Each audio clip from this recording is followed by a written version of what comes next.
L'histoire de la commune, évidemment, provient de la fusion de 3 communes qui étaient La Vacherie, Thiais et Amberlou.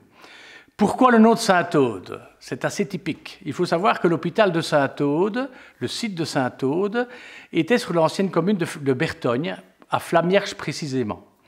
Et donc, comme les 2 bourgmestres de La Vacherie et de Thiais, à l'époque, ne savaient pas s'entendre pour savoir quel nom on allait donner à la future commune, Joseph Michel, le ministre de l'époque, qui était de la même couleur que les 2 bourgmestres, qui s'appellent M. Nicolas et Mme Renard, a donc décidé d'intégrer le site de l'hôpital de Saint-Aude dans la commune de Saint-Aude et de décréter que la commune s'appellerait Saint-Aude. Voilà l'historique. Être au service des gens. Je crois que c'est la finalité première d'un bourgmestre. Être au service des gens, développer de beaux projets au service des gens. C'est ça vraiment la mission première d'un bourgmestre. Il faut aller chercher les subsides partout. Il faut avoir un carnet d'adresses bien fourni pour pouvoir frapper aux bonnes portes au bon moment, pour avoir les subsides nécessaires pour développer les projets utiles à la population. Ou plein de choses. On a une vie associative énorme. Elle est très active.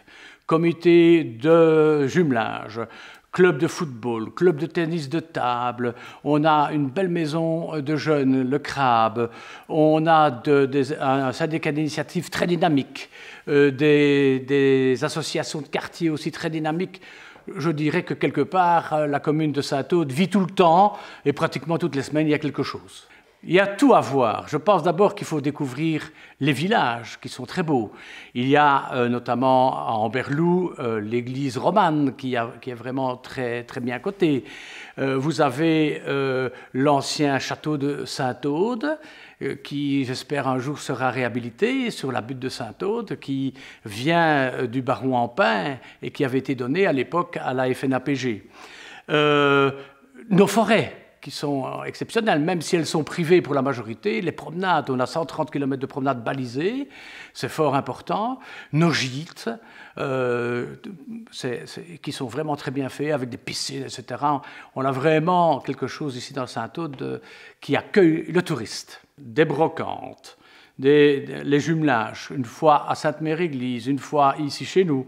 Nous avons aussi un jumelage avec Saint-Alphonse au Québec. Je pense évidemment aux fêtes des villages, les fêtes dans chaque village. C'est pratiquement, comme je vous le dis, toutes les semaines. Il y a le jouet musical aussi, au niveau artistique, qui est fort important. Chaque année, nous avons la chance d'avoir un concert de jouet musical. Et toutes les écoles, notamment, qui font chaque fois des activités, avec notamment les personnes du home qui peuvent se déplacer et venir assister au spectacle que les enfants créent. Tous les jours sont beaux quand on veut qu'ils soient beaux.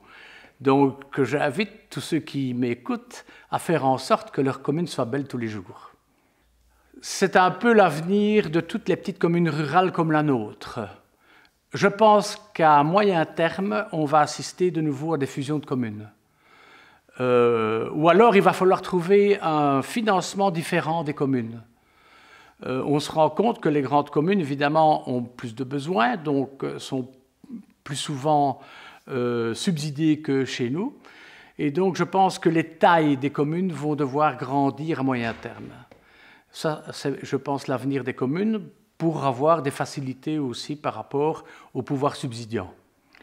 Mais qu'elles se portent toujours financièrement bien, qu'on puisse toujours y développer et entretenir le bien commun d'une façon la plus remarquable possible. Bienvenue à Saint-Aude, venez la visiter, c'est une merveilleuse commune, les gens sont accueillants et il y a une infrastructure touristique de première alloi.